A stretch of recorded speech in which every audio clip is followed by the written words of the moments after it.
The scene is pure chaos. A woman in a crisp, white hostess uniform looks pale, her mouth slightly open, her eyes wide with panic. The party around her, the clinking glasses, the soft music, has been sliced by a thick, shocked silence. Her finger, which had been pointing with so much authority just a moment ago, now trembles by her side. The wealthy guests, who were whispering and staring at one man, are now staring at her. Their faces are a mix of horror and embarrassment. You can just hear one guest mutter, "She's finished." Then, we see the man at the center of it all. He's standing calmly, impeccably dressed in a tailored suit. He shows no anger, no satisfaction, just a profound, quiet dignity. So, how did we get here? How did an elegant evening on the water turn into a career-ending disaster for one person and a moment of stark truth for everyone else? It's a powerful story, a kind of modern parable about judgment and the danger of assumptions that has been making the rounds online. And it all started about an hour earlier, with a quiet arrival and an instant, unspoken verdict. Section 1, The Arrival. The man at the center of this story is named Marcus Thorne. At 45, he's the self-made CEO of Innovate Next, a tech firm that had just closed a landmark deal with the party's host. He'd spent his life navigating rooms where he was underestimated, turning skepticism into fuel. Tonight, he wasn't just a guest, he was the reason for the celebration. The evening was perfect. A three-tier luxury yacht, the Serenity, was docked in the San Diego marina, humming with music and conversation. This wasn't just any party, it was a gathering of the financial elite. For Marcus, it was supposed to be a victory lap, a rare chance to enjoy the rewards of 2 decades of relentless work. He arrived quietly in a discreet black SUV. His suit was a custom charcoal gray, sharp, but not flashy. He didn't need to flaunt his wealth, his presence commanded respect. As he stepped onto the polished teak deck, he felt that familiar calm before a major social event. But almost immediately, something felt off. It was a subtle shift in the atmosphere, a change he had become finely attuned to over the years. As he moved through the crowd, conversations would dip slightly, only to resume a beat too late. It was the familiar, uncomfortable calculus of being a black man in a space where almost no one else looked like him. He'd seen it 1,000 times in boardrooms and country clubs, the silent, instant question of, "Do you belong here?" He tried to shake it off. This was a celebration. He scanned the crowd for his host, Arthur Harrison, the head of Alton Ventures. Not seeing him, Marcus headed for the upper deck. As he approached the grand staircase, a woman with a clipboard and an immaculate white uniform stepped into his path. Her name was Brooke Spencer. She was the lead hostess, known for running flawless events for the city's elite. But as her gaze fell on Marcus, her professional smile tightened. She took in his dark skin before she even registered his expensive suit. And in that single moment, she made an assumption that would unravel her entire world. She saw him not as a guest, but as a problem. Section 2, The Inciting Incident. "Can I help you?" Brooke's voice was crisp. It wasn't an offer of help, it was a challenge, as if he were lost. Marcus gave her a polite smile. "I'm just looking for Arthur Harrison. I believe he's on the upper deck." Brooke's eyes narrowed. She didn't move. Instead, she glanced down at her clipboard, running a finger down the list of names. It was pure theater. "And your name is?" "Marcus Thorne." She scanned the list again, her expression shifting from suspicion to smug satisfaction. "I'm sorry," she said, her voice dripping with fake regret. "You're not on the list." The accusation hung in the air. Around them, guests fell silent, their curiosity piqued. Marcus felt a familiar weariness, that quiet frustration of having to justify his existence yet again. But he kept his cool. "That's likely because I'm a personal guest of Mr. Harrison's," he explained patiently. "He invited me himself. Perhaps you could just let him know that I've arrived." He expected that to be the end of it. A simple misunderstanding, easily fixed. He was wrong. Brooke didn't reach for her radio. Her initial assumption had hardened into conviction. She saw his calm demeanor not as confidence, but as the bluff of a party crasher. "I'm afraid that's not possible," she said, her tone hardening. "Mr. Harrison is very busy. We have a strict guest list. If your name isn't on it, I can't let you pass." She crossed her arms, creating a scene and drawing more attention. The whispers started. The guests were now openly staring, their expressions a mix of curiosity and faint approval of the hostess. Not a single person stepped forward. In their eyes, a well-dressed hostess was professionally handling an intruder. Marcus took a slow breath. He could have ended it right there by calling Arthur himself. But this was about more than just one dismissive hostess. It was a reflection of a lifetime of having to prove he belonged in rooms he had more than earned the right to be in. He decided to see how far she would take it. "I assure you, it's not a mistake," he said, his voice still steady. "If you would just check with your superiors, this could all be resolved." But Brooke wasn't interested in a resolution. She was interested in demonstrating her power. "Sir," she said, her voice rising so everyone could hear. "I am the superior here. And I am telling you that you are not welcome. Now, I'm going to have to ask you to leave the premises quietly." The words, "not welcome," and "leave the premises," echoed across the deck. Public humiliation was her weapon. He stood there, a CEO and guest of honor, being treated like a trespasser in front of his own peers. And the worst part? This was only the beginning. Section 3, The Rising Action. The standoff had become the evening's unwilling main event. The jazz quartet faltered. Everyone was watching. Marcus stood his ground, a pillar of calm. Brooke, emboldened by the silent support of the crowd, escalated. "Sir, I'm not going to ask you again," she announced, stepping closer into his personal space. "This is a private event. You clearly do not belong here." The phrase, "you do not belong here," was a classic. It was a coded message that had little to do with a guest list and everything to do with his race. He met her gaze. "And what exactly makes that so clear to you?" he asked, his voice dangerously quiet. The question caught her off guard. She expected him to get angry or retreat in shame. She hadn't expected to be challenged on the very foundation of her assumption. She sputtered, It's the list. You're not on the list. That's all." But her eyes told a different story. "I see," Marcus said slowly. He knew that any show of anger would only validate her prejudice in the eyes of the onlookers. It was a cruel double standard, but one he knew how to navigate. Seeing his refusal to back down, Brooke made a show of sighing in exasperation. She turned to the crowd as if to say, "See what I have to deal with." Then, she grabbed the radio on her hip. "Security to the main deck," she said, her voice ringing with authority. "We have a party crasher who is refusing to leave." A party crasher. The label was set. He was now officially a threat. Within a minute, 2 burly security guards arrived, flanking Brooke and awaiting her command. "This man," she said, pointing a finger at Marcus, "needs to be escorted off the yacht. Immediately." The guards turned to Marcus. "Sir, you heard the lady. Let's go. No trouble." Marcus looked from the guard to the hostess, then to the faces in the crowd. He saw no empathy, just a cold wall of exclusion. He felt a profound disappointment.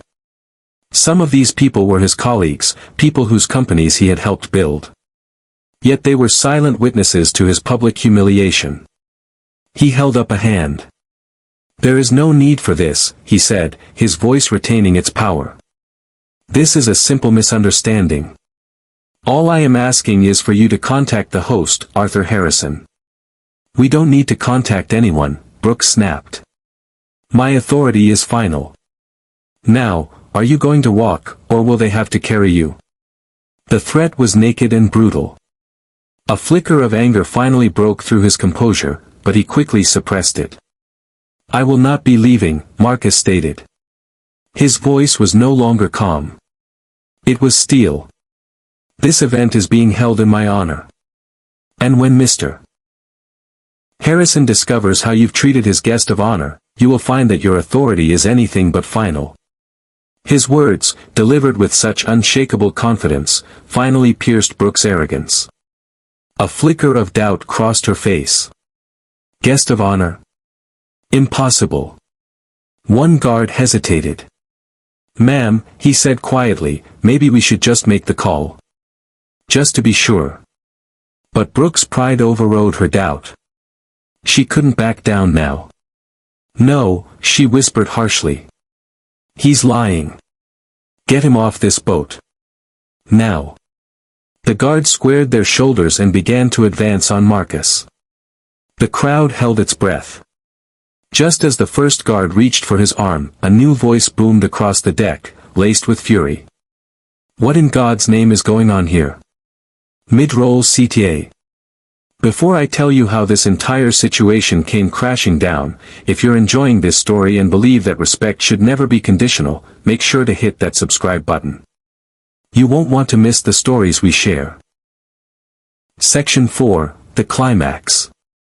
Every head swiveled toward the top of the grand staircase. There stood Arthur Harrison, the host, the owner of the yacht, and the CEO of Alton Ventures. His face was a mask of thunderous confusion. He descended the stairs quickly. "Brooke? What is the meaning of this?" he demanded. Brooke's face softened, clearly expecting Arthur to back her up. She rushed to his side. "Arthur, thank goodness," she said, gesturing to Marcus. "I was just handling a delicate situation. This man got past Marina security, he's not on the list, and he's refusing to leave." She delivered her report with an air of pride, smiling as if to say, "I've got this under control."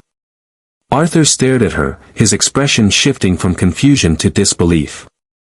He looked past her and his eyes locked with Marcus's. A huge smile spread across Arthur's face. "Marcus," he boomed, his voice full of delight. "You made it. I was beginning to think you'd stood me up." He strode forward, pushing past the stunned hostess, and enveloped Marcus in a warm hug. The entire yacht seemed to hold its breath. The shift in power was instantaneous and brutal. Brooke stood frozen, her smile collapsing as she struggled to process what was happening. "Arthur, you know this man," she stammered. Arthur pulled back from the hug but kept a hand on Marcus's shoulder. He turned to Brooke, his friendly demeanor gone, replaced by a cold fury. "Know him?" he repeated. "Brooke, this is Marcus Thorne, the CEO of Innovate Next." He let the name and title hang in the air like a death sentence. The whispers in the crowd turned to audible gasps. Innovate Next, the company Alton Ventures had just announced a massive investment in. The deal that was the entire reason for the party. Brooke's face went ghostly white. Her mouth opened and closed, but no sound came out. But Arthur wasn't done. His voice rose with an outrage that now swept through the guests. "He's not just a guest, Brooke," he said, his words like hammer blows. "He's the guest of honor. He's the reason every single person is on this yacht tonight." A thick, suffocating silence fell over the deck. Brooke had done more than just make a mistake, she had publicly humiliated the most important person at the event, based on nothing but her own prejudice. Marcus didn't say a word. He didn't have to. He just watched as the truth did its work. Brooke looked at him, her eyes pleading for a rescue that would not come. And in that moment, everyone knew her career in this town was over. Section 5, The Falling Action. The silence was devastating. Brooke Spencer stood as if turned to stone, the blood drained from her face. The clipboard slipped from her numb fingers and clattered onto the deck. Her eyes darted from Arthur's furious face to Marcus's calm expression, then to the guests. The faces that had offered silent encouragement moments ago were now a sea of judgment. Whispers erupted, now about her. "I can't believe she did that. She's finished." Guests who had been complicit in their silence suddenly looked ashamed, turning away to sever any alignment with her. "Mr. Thorne," Brooke finally choked out, her voice thick with panic. I think there's been a terrible misunderstanding." Marcus finally broke his silence. He didn't raise his voice. He just asked, "You think?" The two words cut through her pathetic attempt to save herself. Arthur Harrison was having none of it. "A misunderstanding," he roared.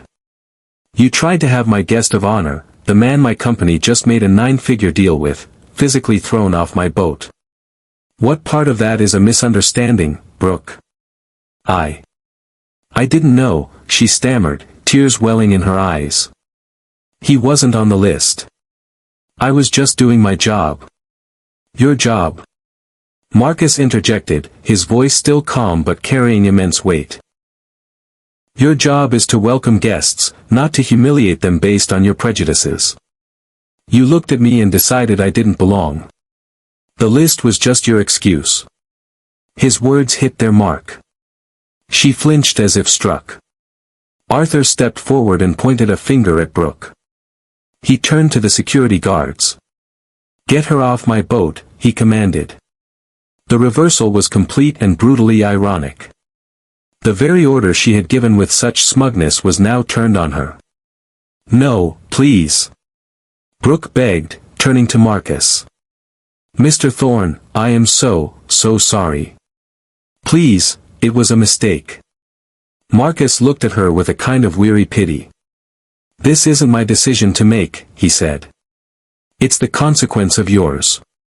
The guards took her by the arms. As they led a sobbing, defeated Brooke away, the crowd parted.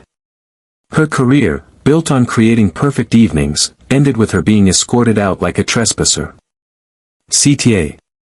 Stories like this are a powerful reminder that prejudice and respect are choices.